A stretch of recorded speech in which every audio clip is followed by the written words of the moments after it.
Good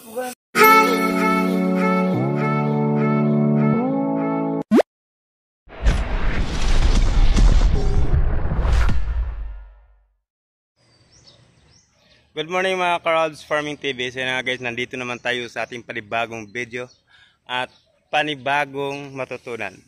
Dahil guys, tayo ngayon ay gagamot tayo sa ating mga sopa dahil nagkakaroon sila ng bukbok. So paano ba maiwasan guys na magkaroon ng bukbok yung ating mga sopa? So kailangan dito pa lang sa warehouse gagamutin na natin yung sopa para i-deliver sa mga tinda-tindahan.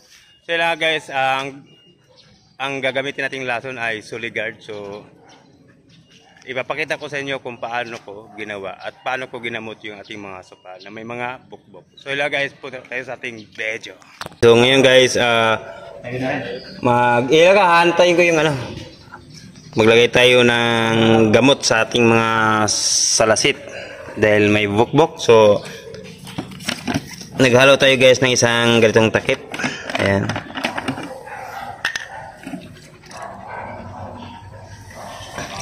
So ilagay natin sa tubig, dagdagan lang natin yan. Parang medyo matapang yung natin, yung gamot.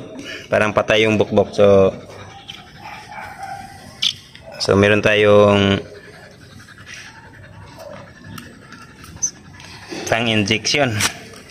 So guys, gagamitin natin to dahil nasa kahoy na yung yung bukbok. So ang treatment nito guys, kailangan siya talaga may karayom. Yan, katulad nito. Ayan. So pasok natin dyan. So, pasok sa loob yan. So yung bukbok doon sa ilalim, tingnan mo guys, so naglabasan yung So pag nandyan yung bukbok, patay siya dyan. Hindi natin makuha guys sa spray. So dahil nasa ilalim na yung mga bukbok, so kailangan na natin siyang i-inject. Ayan. So hindi maiwasan ito guys sa mga kahoy dahil ito talaga kinakapitan ng mga bukbok dahil nga kahoy siya.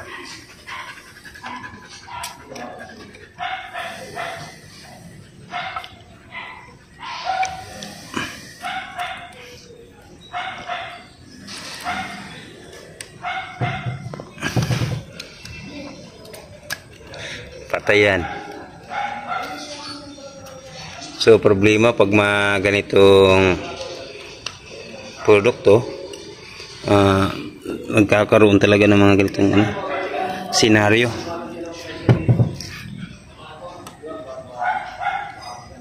Guys, so itusok mo lang yan dyan. Ayan. Pasok na yan sa loob.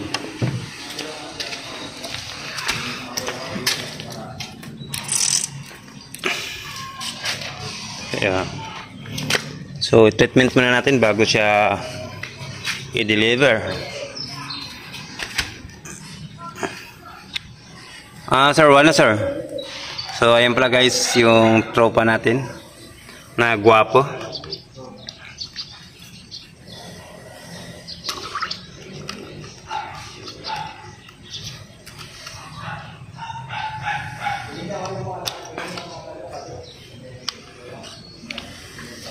Yan, so nakita nyo yung maliit na yan, yung maliit na tusok natin yan.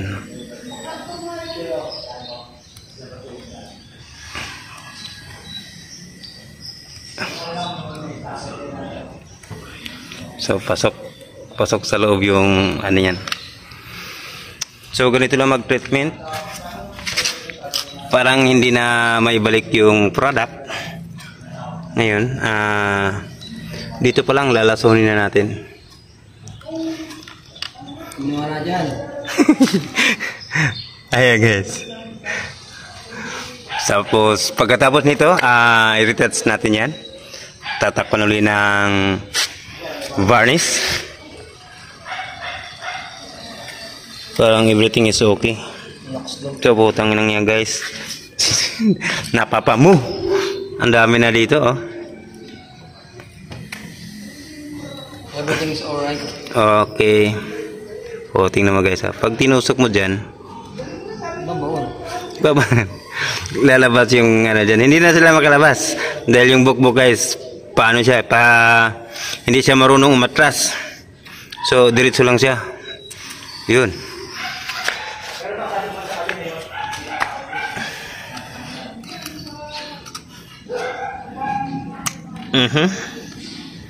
Guys. So, dito.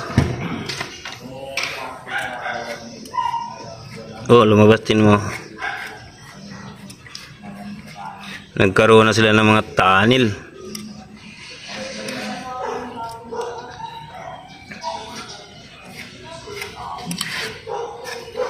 Wala silang ligtas ngayon. Effective ito pang patay ng bukbok sa mga kahoy.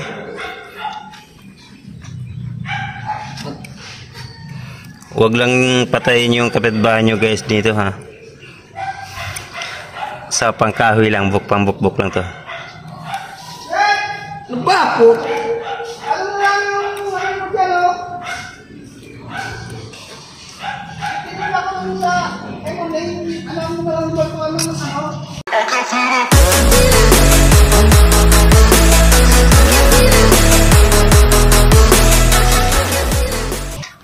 Busy sila ngayon. Bawat butas sa anuhan mo? Oo, parang maano na. Ito kay Rebo. Magano lang, basahin mo na natin, ganun mo yan. Basahin mo yung tela, para hindi mo nalihain. So, basahin mo lang yan eh. Tanggal pa yung ano. Yan guys, yan yung engineer namin. Engineer. Engineer, puro plano na lang. So, ganito talaga yung mga tropa natin. Masiyahin.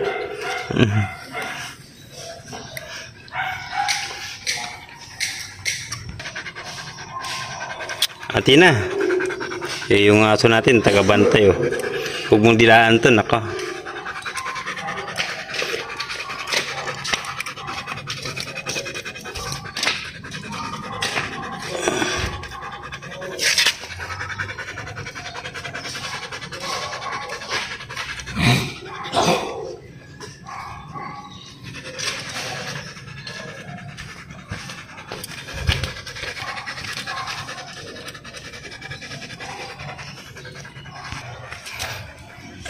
So ito malalawak.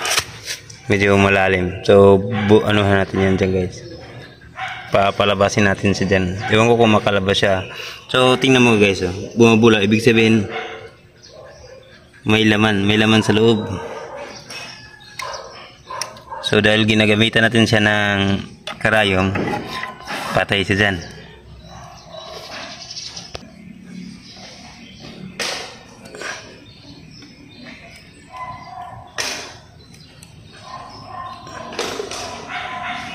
Mas maganda itong gamitin. Pasok na pasok sa loob.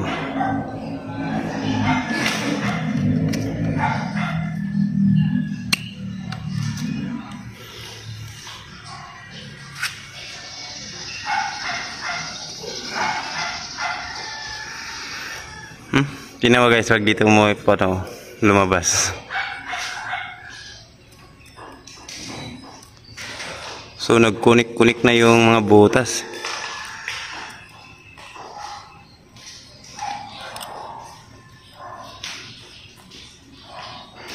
Sumisirit pa.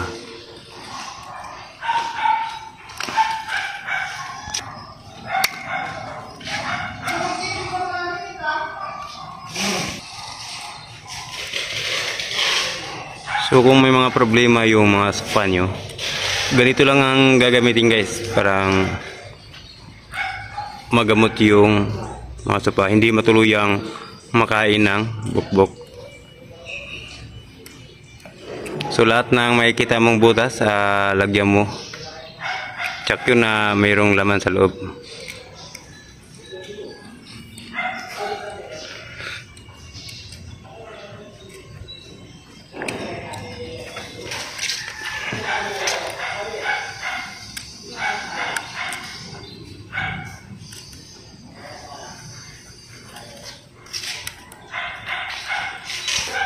So dito naman tayo sa harap ng sofa. So maghahanap tayo ng mga butas kung mayroong mga bukbok. Sa ilalim guys, mayroon kasi nakita. So dito, medyo wala naman. Iisa lang to.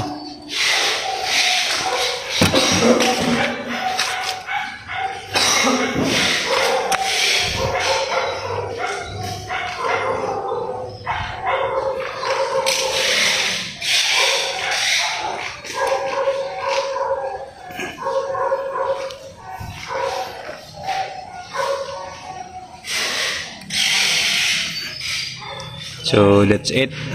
Pansit.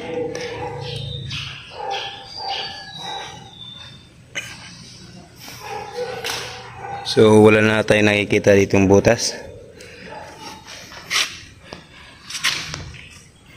Ibig sabihin guys, natusok na natin lahat. Ayan guys, oh. Yan, artistahin yung guys yung ang magre-retouch sa ating sofa. So bago natin ibiyahe yan, na yan, ni-retouch niya na yan. At wala na yung bukbok. So boss, anong ginagamit mo ngayong varnish? Kapugian ko lang. Kapugian? Yung kapugian mo lang. Ano pala pangalan mo, sir? Kasi kamote. Kamote? Oo. Kamote ng pande.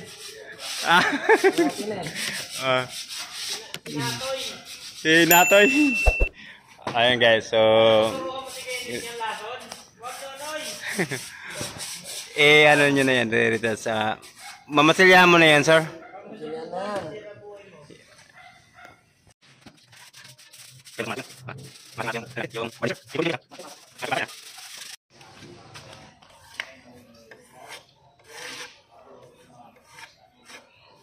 So yan guys.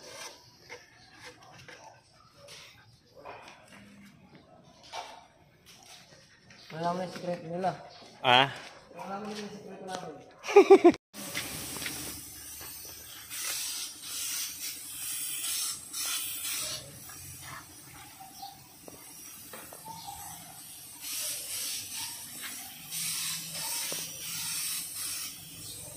Anong pugalan tayo? Nasaan pa kaya tayo? Nasaan pa kaya? Itim na yan,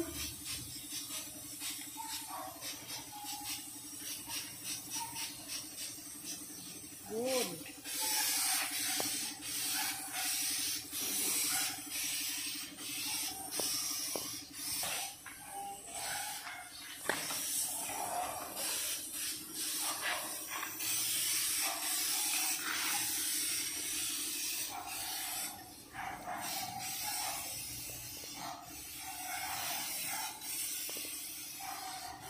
At talaga naman nabitan sa tayo, no?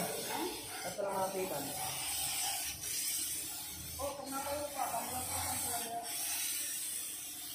Iba pa.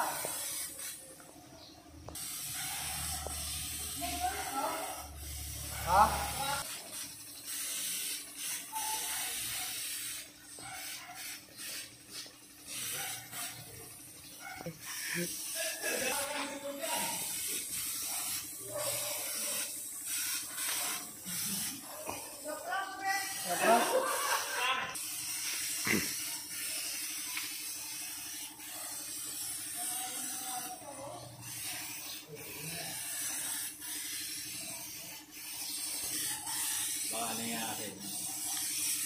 Matay parang bunga tayo, ayaw bunga ka.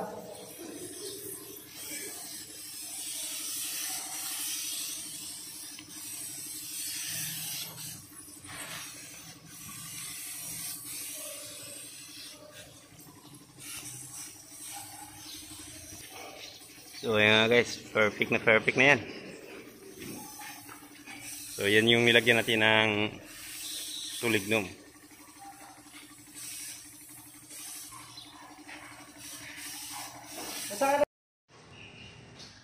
So ayan nga guys, kung gusto nyong maggamot ng ating mga salasit, so ito lang gagamitin natin na panggamot sa bukbok. So yan nga guys, Sulignum Suligard.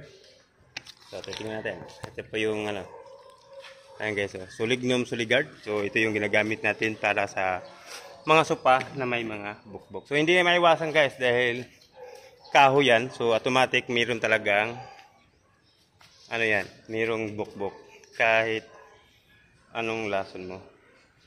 So kung meron kayong mga sopa sa bahay nyo, ito na ang gagamitin nyo, Sulignum, Suligard. Kasi ito epektibo, pangpatay, ano talaga ito, pangpatay ng bukbok, anay. Basta mga termite guys, ito ang ginagamit. Kaya guys, kung bago lang kayo sa aking YouTube channel, don't forget i-subscribe, Rob's Farming TV. At i-like and share. At guys, comment kayo guys kung nagustuhan yung aking mga video. So, bye-bye!